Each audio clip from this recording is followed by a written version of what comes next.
The first thing she tasted was dirt.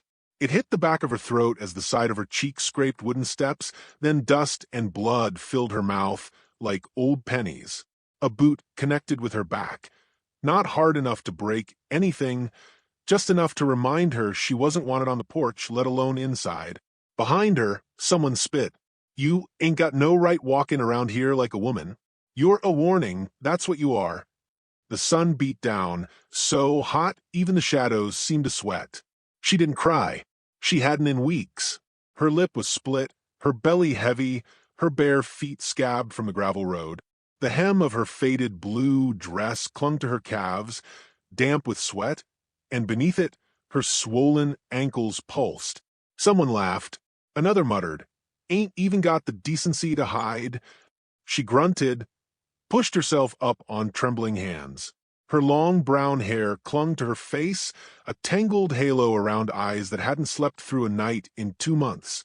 She didn't know which part they hated more, the weight she carried on her hips, the child she carried in her womb, or the way she still looked them in the eyes. A boy threw a pebble at her. It hit her shoulder. She didn't flinch. Across the street, an older woman wiped her hands on an apron and turned away. A man at the saloon chuckled and raised his glass, shaking his head. She got to her feet without help, her hands raw from the dirt. She didn't ask anyone for anything anymore. Didn't look for kindness in faces where she knew it didn't live. She walked, limped, toward the sheriff's office. Every step was a small betrayal of her bones. The pain wasn't new, just deeper today. Inside, the air stank of stale cigars and fried grease. The sheriff didn't look up when she entered, just scratched the side of his beard and went on carving something into the arm of his chair. "I need protection," she said, voice hoarse. "They're following me again." 2 of his cousins. One of 'em grabbed my hair last night outside the feed shed. "You should stop sleeping where folks gotta walk," he said, still not looking up. "I ain't sleeping at all." Her fingers curled over her belly.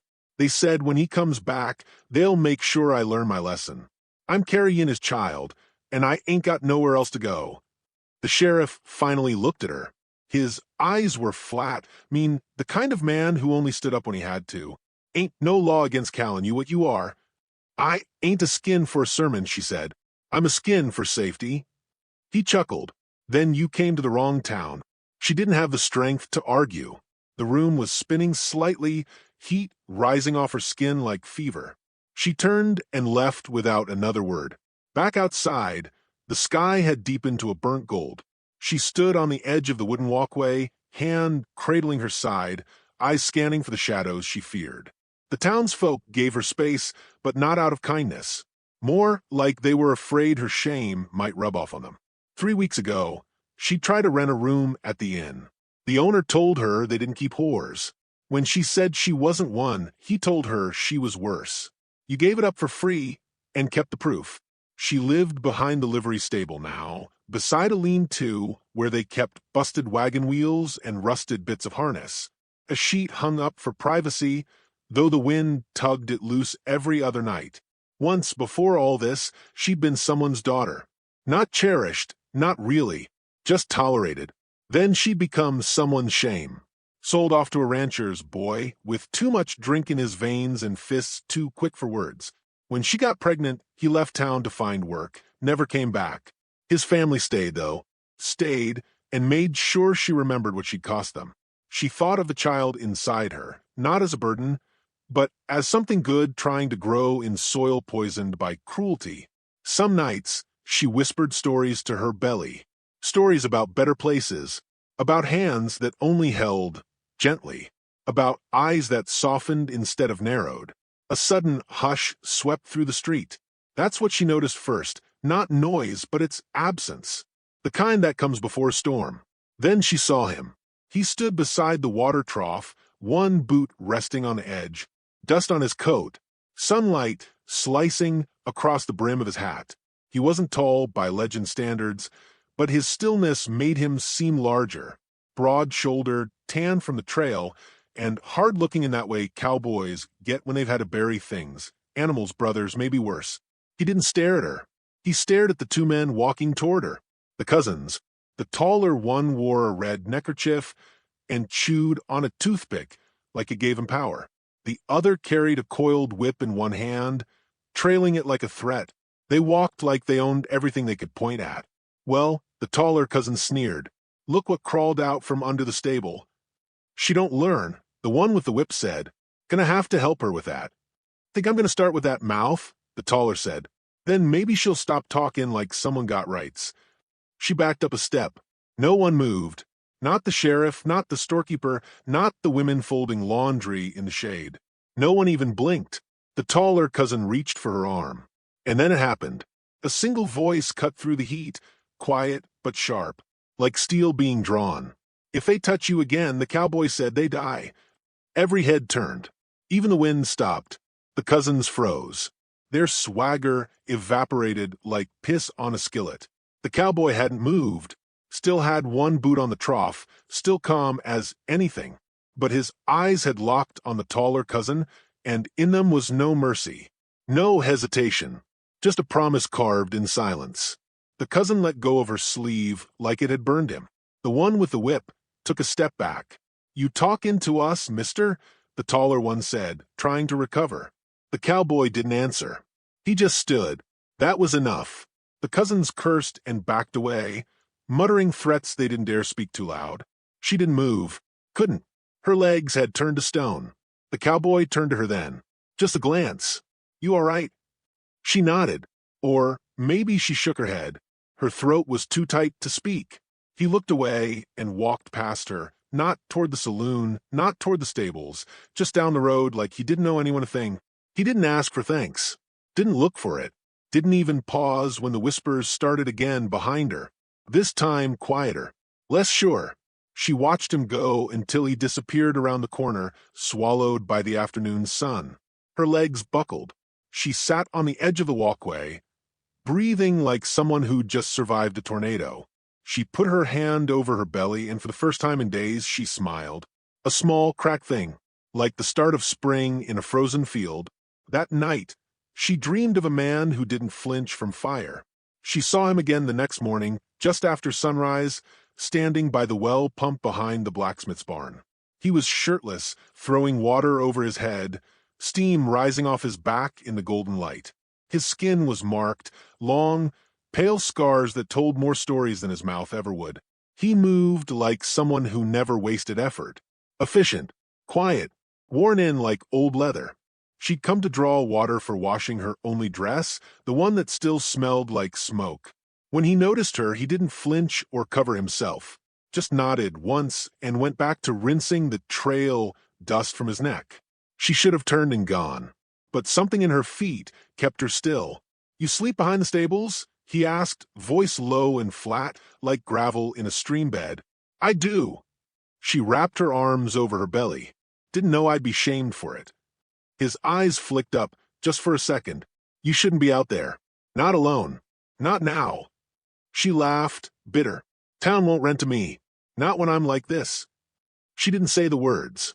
Didn't need to. Her body said it for her. You ain't safe, he said. I'm not welcome, either. He straightened, grabbed his shirt from a post, and pulled it on. Come with me. She blinked. What? I'm getting a room at the inn. You're staying there now. Her breath caught, not from hope, but from disbelief. You'll pay for me? I ain't paying for you. I'm paying for your safety. His voice wasn't soft. It wasn't kind. But it was solid, like a door closed against a storm. She hesitated. She'd been offered help before, every time it came with a hand under her dress or a look that stripped her bare. What do you want? She asked. He looked at her belly. To make sure the child's born in one piece. The walk to the inn was short, but felt long. People stopped and stared. The shop girl whispered to the barber. The blacksmith crossed his arms and narrowed his eyes. She felt their judgment burn against her skin, like sunstroke. He walked beside her like he didn't see it, or didn't care. Not a hand on her back. Not a word in her ear. Just a presence beside her, steady and wide-shouldered, like a wall made of flesh and silence. Inside the inn, the keeper's face soured the moment he saw her. No room for her. She's with me, the man said. The keeper's mouth snapped shut, then opened again. That'll be $2 a night then. The man laid down 5 silver coins without blinking. We'll stay a few days. Together, the innkeeper asked, his voice slick with implication. No, she gets the room. I'll take the porch. Suit yourself. He handed her the key without ceremony. She hesitated on the stairs, suddenly unsure. He didn't follow, just leaned against the rail and said, You'll be all right. Her hand trembled on the door latch. Inside, the room smelled like dry wood and lavender soap. She dropped to her knees beside the bed and sobbed into the quilt, not because she was sad, but because for once she wasn't scared. That evening, she brought him a plate of stew from the kitchen. He was sitting on the porch rail, carving something into a piece of pine. You didn't have to do this, she said, handing him the plate. Didn't do it for thanks, he replied. She sat beside him, careful to keep her distance. The porch boards creaked beneath her weight. She looked out over the street where children were playing with sticks, and a drunk stumbled out of the saloon. I'm not stupid, she said quietly. I know what people think of me. You care too much what they think, he said, spooning stew into his mouth. I didn't used to, but when you lose everything, every look feels like a knife. He didn't respond right away. Then he said, I don't look at you like that. She turned to him. How do you look at me then? Like someone who's still standing. After all they done. Her throat tightened. She hadn't been seen like that before. Who are you? She asked. Don't matter. Where are you from? He shrugged. Nowhere worth naming. You got a name? He paused. People used to call me Boone. Used to. I don't answer to much these days. Just stay where I'm needed. You always save strangers? Only the ones no one else will. A dog barked in the distance. A gunshot cracked far off in the hills. The air grew cooler. She rubbed her arms through the thin fabric of her dress. You ever kill anyone? She asked, not sure why. He didn't blink. Yes. Why? He didn't answer. Didn't have to. She nodded slowly. Sometimes it's them or you. He looked at her belly. Or someone else you can't afford to lose. She didn't ask more after that. He wasn't a man who liked digging up ghosts. The next morning, trouble came early. She stepped outside the inn to fetch water and nearly tripped over a pile of dead chickens. Their necks were broken, their feathers bloody. A note lay on top scrawled in charcoal. Fat pigs breed fat bastards. Leave town. Her hand shook as she picked it up. She didn't scream, just backed away, heart pounding. By the time Boone came around the side of the inn, she was already crying, silent, furious tears. Who did this? He asked, voice like steel gone cold. I don't know, she said, clutching her belly. I didn't even say anything to anyone yesterday. You don't have to. He took the note, read it once, then folded it neatly and tucked it in his coat pocket. She followed him as he walked straight to the sheriff's office. Inside, the sheriff was pouring himself a second glass of whiskey despite the early hour. Boone dropped the note on the desk. The sheriff squinted. And Boone's voice didn't rise. Didn't need to. She dies, you die. The sheriff blinked. Now hold on. She's under my protection now, Boone said. You got a problem with that? You threatening me? Boone took one slow step forward. No, I'm warning you. The room fell silent. Even the whiskey seemed to freeze. The sheriff muttered something under his breath and waved them off. I don't need your kind stirring trouble. Boone didn't respond, just walked out. She followed, heart thundering. You keep talking like that, they'll hang you, she hissed once they were outside. I've been hung before, he said without flinching. Didn't take. That night, someone tried to break into the inn. She woke to the sound of wood splintering, a boot against the door. She screamed. Before she could reach the wash basin to grab the old knife she'd hidden there, the door burst open. A shadow stepped in, tall, lean, and carrying a rope, but Boone was already behind him. No words, just action. A fist cracked against the intruder's temple. The man went down hard, crumpling like a sack of grain. Boone stood over him, breathing heavy, the same look in his eyes he'd worn that first day, the one that said he knew how this would end. He dragged the unconscious man into the street, tied his hands, and hung the note from his neck with a message written in fresh ink. Next man dies. The town woke to see it. Some folks turned away. Others didn't. By midday, she noticed something had changed. A shopkeeper nodded at her. A ranch hand tipped his hat. One of the saloon girls even brought her a wrapped piece of cornbread. She told Boone that night, "They're scared of you." He shook his head. "They're starting to respect you." She looked at him, unsure how to take that. He added, "Takes more strength to carry shame and not break than it does to pull a trigger." She looked down at her belly, then at him. "I've never had anyone like you in my life." "I ain't like anyone," he said. "Why are you here?" she asked, soft and now. He looked out over the moonlit dirt road. "Because I'm tired of running from the parts of me that ain't bad." She stared at him, and for a moment neither said anything. Then she whispered, "Stay." He didn't promise, just leaned back in his chair and kept watching the dark, as if he knew it wasn't done with them yet. And deep down, neither did she. The town felt quieter after that night, the kind of quiet that didn't soothe, but watched, as if the buildings had eyes and the wood underfoot remembered everything. No more threats came directly, no new slurs painted on her door, but that stillness carried a weight, like something was winding up behind it. She hadn't seen Boone all morning. He said he was going to speak with a man about work. Fence repair up on the ridge, maybe a few days of pay. She hadn't wanted him to go, but she also hadn't asked him to stay. The townsfolk's glances had changed. They weren't softer, just careful. Even the sheriff looked both ways now before saying too much. Boone hadn't drawn another gun, but he didn't have to. The rumor of violence had done the work. She stood behind the church that afternoon, rubbing her belly as she hung laundry. The wind tugged the sheets like sails. It was one of the few places in town where no one watched her, like a stain. The preacher's wife, Mrs. Ellery, had offered her the space and water out of a tight-lipped Christian pity. "You can hang your things here, so long as you don't speak ill of the Lord," she'd said. Today, though, Mrs. Ellery's eyes were different, tighter. Her voice clipped. "You best not get used to this kindness. Some women bring judgment down like rain, and the Lord don't spare the whole town for one sinner's sake." She said nothing in reply, just dipped the last shirt and pinned it in silence.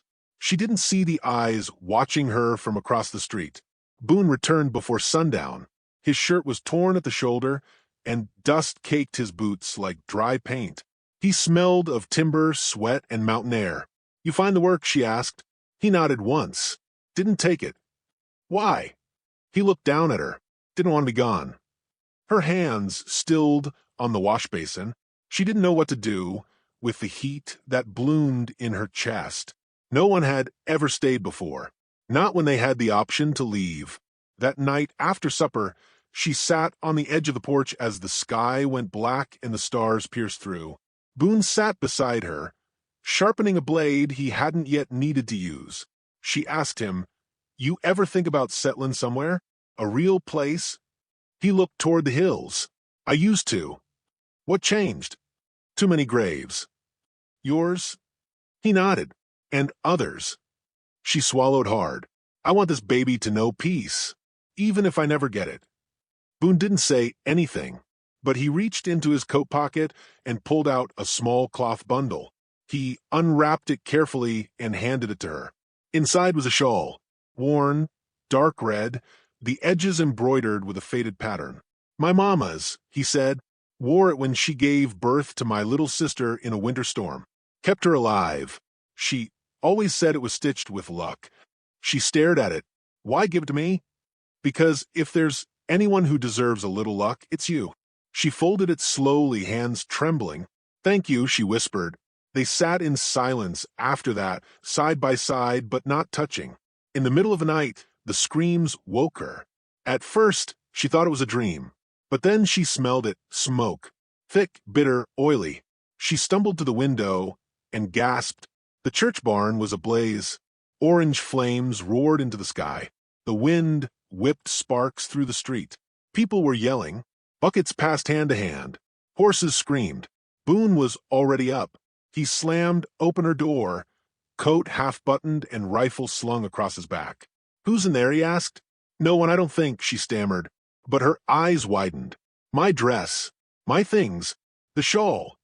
Without another word, he sprinted down the stairs and vanished into the chaos. She ran after him as fast as her legs could carry her, her heart hammering against her ribs like it wanted out. The barn was a wall of fire. Heat beat against her skin like fists. Boone was already inside, his silhouette swallowed by smoke. "Boone!" she screamed. A beam cracked above the doorway. Sparks rained down. The preacher shouted, "It's not worth it, son." Then he appeared, coughing, limping, but alive, with her bundle tucked under one arm. The shawl, scorched at the edges, hung from his wrist like a flag of defiance. The crowd parted as he emerged. His sleeves smoldered, hair singed, one eyebrow nearly gone. He looked at her. "Got it." She ran to him and caught him before he could fall. His weight folded against her like timber struck down. She held him upright, both of them kneeling in the dirt as the barn collapsed behind them. Later, they sat in the dim back room of the inn, a wet cloth pressed his brow. She dipped it in cool water again and laid it across his neck. "Are you mad?" she whispered. "I've been mad a long time," he rasped. "But not for Savon, your things. I told you they weren't worth dying for." He turned his head toward her, eyes half-lidded with pain. "You are." Her throat tightened. She looked away. He closed his eyes. "They set that fire for you." "Not me." "I know," she said. "But they lit it while I was standing beside you," he murmured. "That was their mistake." He slept then, a shallow, uneven sleep. The next morning, she brought bread and honey to his bedside. He tried to sit up. She pushed him back down with a hand on his chest. "I'm not used to being taken care of," he muttered. "Well, get used to it," she said. "You just ran into a burning barn for a fat, pregnant stranger. You're mine now." He smiled at that. Just a flicker. But she saw it. Later that day, she walked to the church, holding the burned shawl to her chest. Mrs. Ellery stood out front, hands folded. She looked away. "Did you know," the girl asked, "did you know someone was going to burn it?" Mrs. Ellery didn't answer. "I told you I wasn't going to stay long. I just needed a place to be safe." The preacher's wife looked at her, something hard behind her eyes. Sometimes judgment finds a woman, no matter where she runs. The girl turned without a word and walked away. She didn't have room left for anger, only fire, and she'd already lived through that. That night, Boone leaned against the doorframe of her room. "They'll try again," he said. "They ain't finished." "I know." "You scared?" "Yes." "Good." She looked at him, confused. "Only fools ain't scared. Brave ones know they are, and keep going anyway." She stepped forward then, put the shawl around her own shoulders. "Move closer." Close enough that their foreheads nearly touched. "I don't need you to save me every time," she whispered. "I know. But it's the first time someone wanted to." He reached up, gently, and moved a strand of hair from her face. His fingers were rough. His hands smelled of ash and soap. "You saved yourself long before I got here," he said. And for the first time since she'd been thrown from that porch, she believed it. She woke before dawn, knees stiff, belly aching, and a strange calm rolling over her like the hush before a storm. The air smelled like ash and pine sap, and her breath came out slow, steady. Boone had slept in the rocking chair again, rifle across his lap, boots still on, as if danger might knock before the sun did. But it wasn't knocking anymore. It was already here. She stood, quietly wrapped her mother's old apron around her waist, and smoothed the shawl over her shoulders, the one Boone had saved from the fire. The edges were singed, but the fabric still held the warmth of memory. Outside, the town was waking to whispers. Word had spread. The father of her child, Silas Langley, was back. He'd been gone 3 months, left her with bruises and an empty purse. Told folks he'd find work. What he found instead was a badge in a nearby town and a story that painted her the villain. Now he was coming home, not in shame, but in boots polished by lies, with his cousins behind him, with the town watching to see what would happen when the girl he left behind stepped into the sun. Boone was already saddling the mule by the time she stepped into the stable yard. He was grim-eyed, jaw set, coat button high. We leave now. We can be past the canyon before nightfall, he said. She stood still. I'm not leaving. He froze. I'm done running, Boone. His hands dropped from the saddle strap. They'll come for you. Let them. You ain't got a gun. She pulled her coat aside and showed him the small pistol tucked into her apron pocket. It looked ridiculous against the swell of her belly, but her eyes held fire. I ain't fast, but I ain't helpless. Boone studied her face for a long time, then nodded once. I'll walk beside you. They didn't march into town. They rolled. Boone fixed up the old delivery cart and hitched it himself. He made her sit in the back, propped with cushions, her hand steady on the pistol, eyes sharp under her bonnet. He tied a red kerchief to the top of the cart. A signal. A warning. By mid-morning, every soul in town lined the streets. Some stood on porches, arms folded. Some leaned out of windows. Most just stared. No one clapped. No one cheered. But no one stopped them, either. She locked eyes with the general store owner, the same man who'd kicked her from the porch weeks ago. He looked away. Boone led the cart straight into the heart of town. No fanfare. No speech. Just dust and heat and silence. Then came the sound of spurs. 3 riders approached from the north. At the center was Silas. He looked the same. Too clean, too smug, eyes the color of stale whiskey. His cousins flanked him like buzzards waiting to feed. Well, Silas said, smiling, ain't you looking proud for a woman with no name, no husband, and a bastard cooking in her gut? She stood up in the cart, slow and heavy, hand on her back. This child's name will be earned, not given by a coward, she said. Silas laughed, loud and sharp. You ain't changed, have you? Still thinking you're better than what you were made for. Boone stepped forward. The crowd tensed. Silas pointed at him. You got no business in this. Boone didn't even blink. I made it my business the day you let your kin put hands on her. You threatening a lawman? Silas asked, voice rising. You threatening a woman carrying life? Boone shot back. Silas snarled. That ain't life. That's a stain. And she's gonna answer for what she's done. A murmur passed through the crowd. Then came a single sound. Click. Her pistol, small and shaking, leveled in her hand. She stood taller than the wagon. Her shoulders trembled, but her aim did not. I ain't answerin' to you no more, she said. The cousins reached for their guns. Boone moved first. The shots came fast. 1, 2, 3. Dust flew. A saddle spun sideways. One cousin fell. The other dropped his pistol and fled. Silas's horse reared, panicked. He fell off the side, rolled in the street, and scrambled to his feet, face pale, lips bloodied. Boone didn't shoot again. He didn't have to. The town had already shifted. Mrs. Ellery came down from the chapel steps and stood beside the cart. Then the blacksmith. Then the saloon girl with the crooked smile. One by one, they moved, not to attack but to witness. Silas looked around and realized no one was going to help him. She lowered the pistol but didn't look away. You left me, she said, voice clear. You beat me, lied about me, let others spit on me while you built your reputation on my name. I won't be silent anymore. He sneered. You think you're clean now? You think this town gives a damn? She didn't answer. She didn't have to, because a small child walked forward then, barefoot, holding a flower crown made of weeds. He climbed onto the cart and placed it gently in her lap.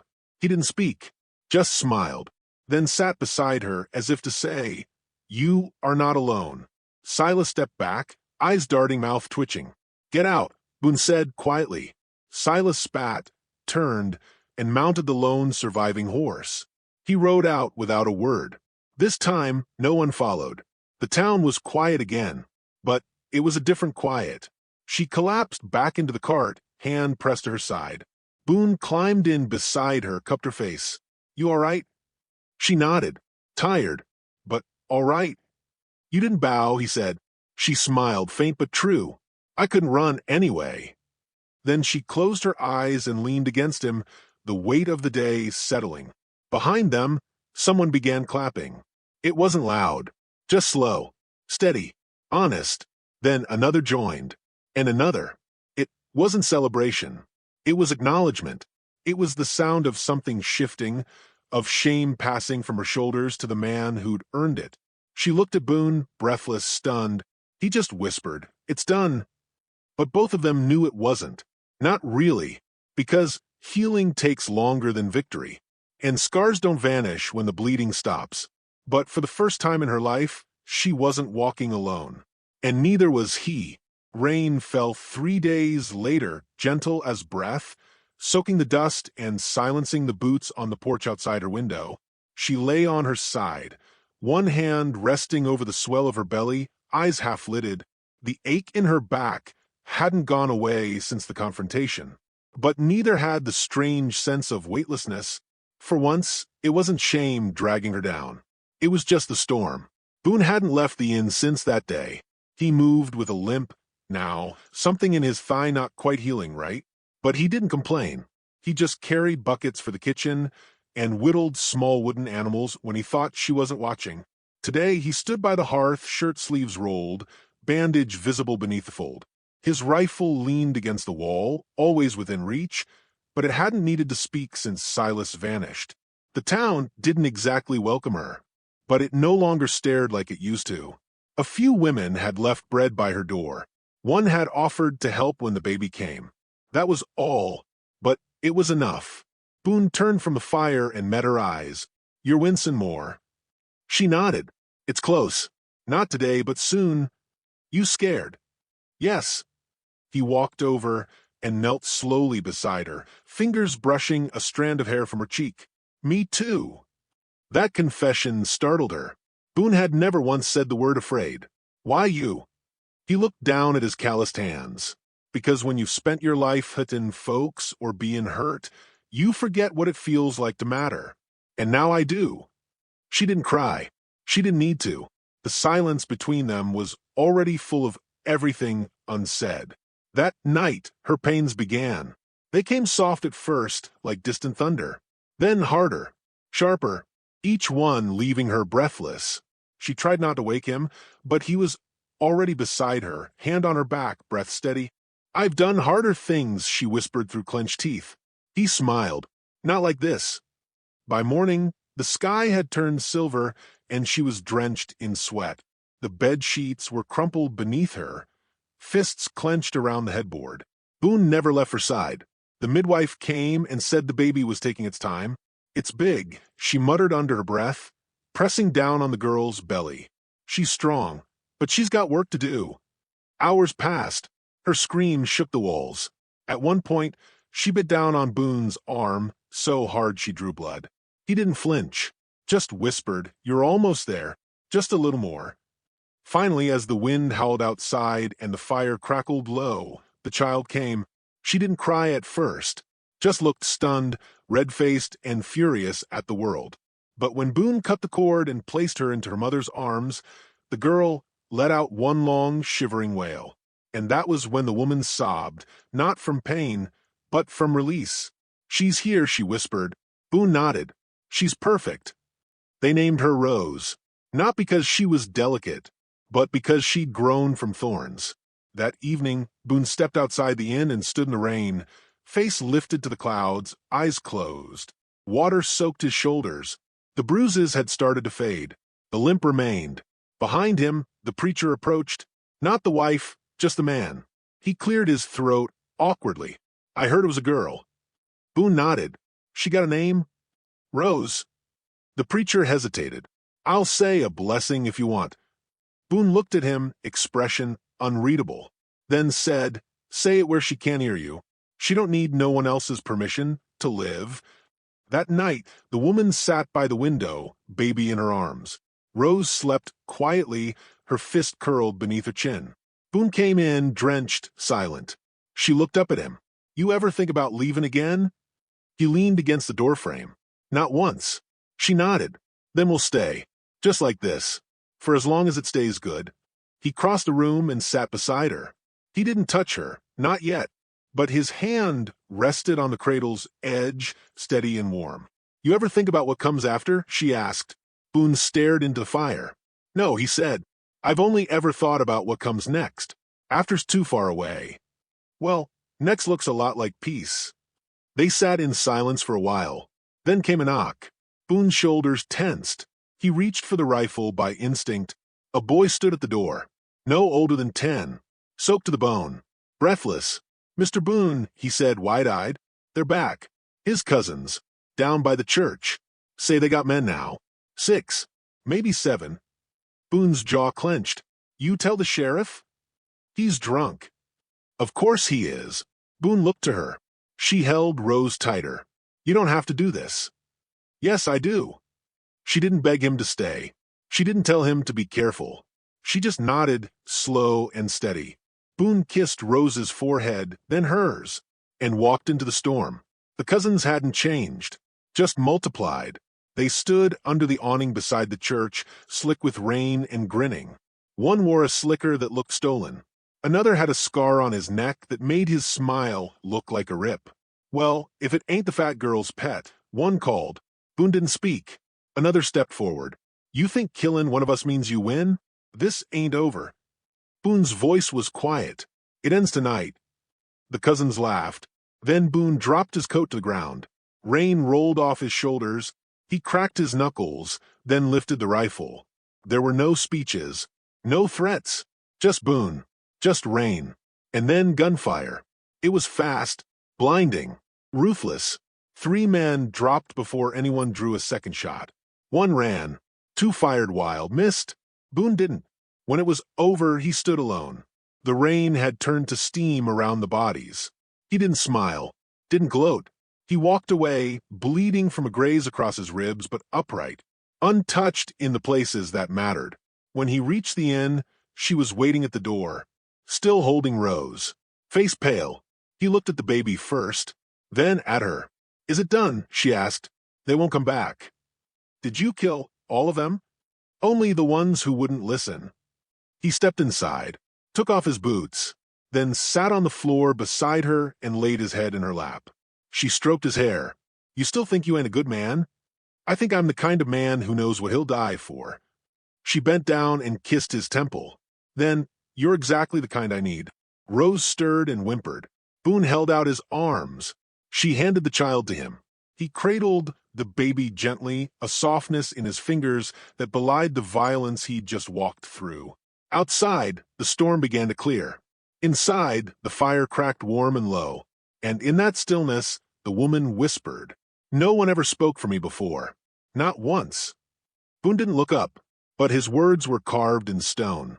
"If they touch you again," he said, voice low and eternal, "they die." The woman didn't flinch. She just closed her eyes, because this time, someone had meant it.